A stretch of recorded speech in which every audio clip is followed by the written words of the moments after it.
Aku mau tanya nih Pak Ustadz,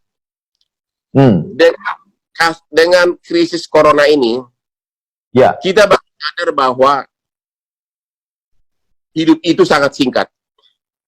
Sementara kita sibuk terus mencari uang. Kadang-kadang banyak orang meninggal ya pada saat dia mencari uang, uangnya pun tidak dinikmati.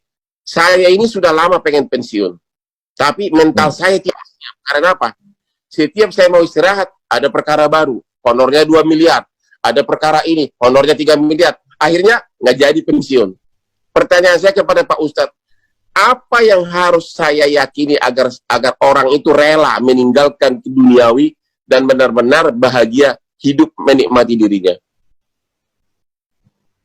Kalau yang saya yakini, Bang Hotman, bahwa pesan Nabi Muhammad, kalaupun kau punya 1 lembah dari emas, kau akan minta 1 lembah lagi, katanya. Jadi ada gunung, di bawahnya emas semua, itu kau akan minta 1 lagi sampai mulutmu disumbat panah. Jadi nggak ada pernah puasnya, terus kurang. Macam orang haus minum air laut, kurang. Jadi sebenarnya kepuasan itu ada ketika kita memberi. Makanya ada buku The Miracle of Giving. Jadi ketika dia memberi, dan saya lihat itu ada pada Bang Hotman, ketika Abang memberi beras, memberi sembako, saya kira Abang sudah menikmati itu. Jadi ketika memberi itu diperbanyak, orang akan menemukan kebahagiaan. Kebahagiaan yang tidak semu. Karena ada kebahagiaan ketika kita dapat, dia kemudian kering. Tapi ketika orang menemukan kebahagiaan yang tidak semu itu, itulah kebahagiaan yang sesungguhnya. Tapi dia rasa.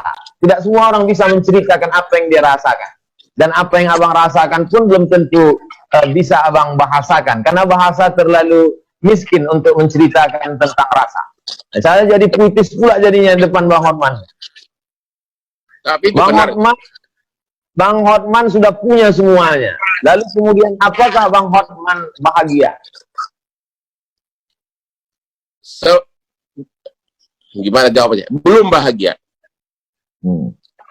Karena itu tadi, mau pensiun ragu-ragu, mau pensiun ragu-ragu. Begitu mulai kerja lagi, pusing lagi pemikiran, ikut lagi terjun kepada masalah, sehingga never ending story. Itulah yang mau saya tanya, bagaimana meng-cut off? Ya udah, that's enough. Tapi susah. Anak saya 3, semuanya pengacara muda. Saya perlu bimbing juga karena pengacara itu tanpa jam terbang, tanpa benar-benar bekerja nanganin kasus, susah menjadi ahli. Orang boleh bergelar profesor doktor, tapi belum tentu bisa bikin surat kuasa, belum tentu bikin surat gugatan. The only way adalah dengan jam terbang yang tinggi. Itulah yang sebenarnya saya nggak bisa tinggalin. Tapi bahagianya ya semu.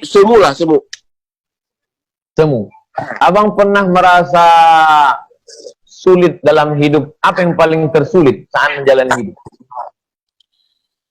Saya kebetulan dari kecil bukan dari keluarga miskin, termasuk orang yang berada untuk ukuran kecamatan. Saya tidak pernah susah hidupnya dari segi keuangan. Saya bersepuluh bersaudara, 6 orang sarjana murni, orang tua yang salah sekolahkan ke Unpar Parahyangan. Yang tersulit saya alami adalah ya hampir pernah mau bunuh diri waktu saya dari kantor pengacara internasional Andan Buyung oleh Profesor Subekti waktu itu yang menulis KUH Perdata. Saya diminta masuk ke Bank Indonesia, pindah ke Bank Indonesia.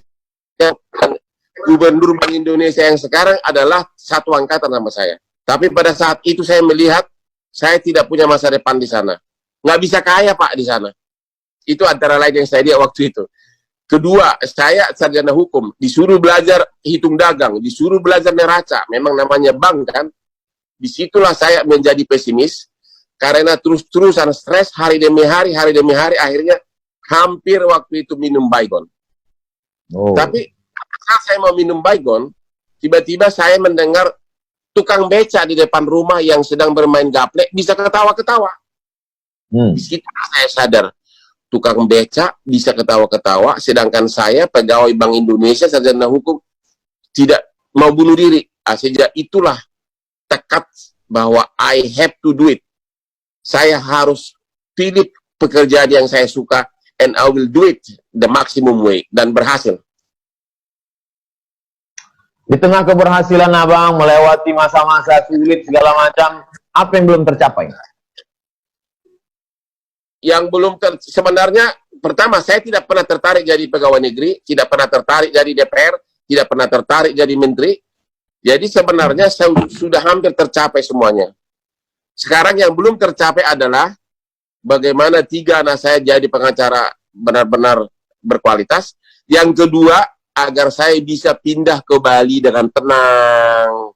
Bisa tiap jalan pagi, melihat berbagai pemandangan, wanita cantik sambil olahraga. Ya, kayak begitulah, mau hidup tenang di Bali. Hanya itu tujuan saya terakhir. Tidak mau jadi pejabat dan tidak tertarik. Mau menikmati hidup? Benar, menikmati akhir hidup. Hidup tidak bisa ditambah, Bang Hotman, tapi kita bisa membuat hidup lebih berkualitas. Ya. Keyakinan saya mengatakan hidup sudah ditetapkan Tuhan, sehingga ketika dia datang kita tidak perlu takut dan kecewa, karena kematian itu pasti datang. Ketakutan tidak memperlambat kematian, keberanian tidak mempercepat kematian.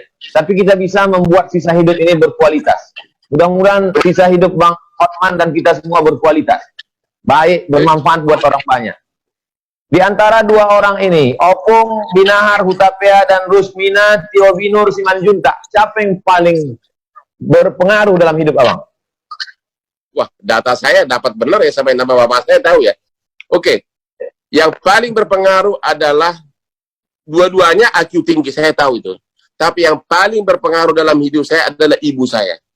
Ibu saya itu, waktu saya kecil, kami 10 orang bersaudara, dia bisa beli ikan mujahir 1 ember tiap minggu ke pasar. Ikan mujahir itu disup tiap hari dan dikasih ke anaknya, dan selalu dengan pesan, agar kau pintar di sekolah. Dia percaya, walaupun dia orang kampung, dia percaya bahwa makanan turut membantu IQ. Dia bisa sogok saya agar makan daun pepaya, makan telur. Jadi benar-benar ibu saya adalah yang paling berkesan dalam hidup saya. Cuma pada saat ada satu hal yang paling saya sesalkan, yaitu sesudah saya sukses, saya sering keluar negeri ditemani oleh ibu saya untuk check up ke rumah sakit. Sementara dianya saya tidak pernah check up karena tidak pernah mengeluh. Namanya juga ibu dari kampung kan, spirit fight-nya kuat. Ya. Padahal dia sudah menderita darah tinggi. Padahal darah tinggi kan sebenarnya gampang diobatin. Akhirnya apa? Tiba-tiba jatuh di kamar mandi, pecah pembuluh darah. Itulah penyesalan yang saya tidak bisa maafkan diriku.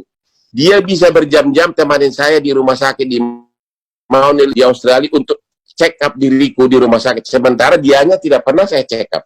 Itu aja penyesalannya, Pak Ustadz. Ini sudah mendekati jam 10, Bang Hotman. Saya takut kalau lewat nanti dihitung per detik. Jadi Pak Ustadz, di ujung penghujung acara ini ada syair yang mau saya bacakan. Ya. Saya mau melantunkan tapi takut suara saya putus-putus. Jadi saya bacakan aja. Ya. Molo adung nasalah manang na urang pambani haki. Saya anju mau. Mana tahu selama acara ini ada kata-kata tidak berkenan, cara menjawabnya tidak hormat, tidak sopan. Mudah-mudahan kita tidak tersinggung dan tidak merusak perasaan. Jawaban saya sama dengan bahasa Batak lagi. Dang adong nasala. Dang adong nasala, dak pola perlu anjuan, karena tidak ada yang salah, tidak ada yang perlu dimaafkan gitu loh. Itu artinya itu. Terima kasih Bang. Ada yang mau Bang Hotman klarifikasi, karena banyak sekali thumbnail yang ingin Abang klarifikasi pada momen ini. Silakan.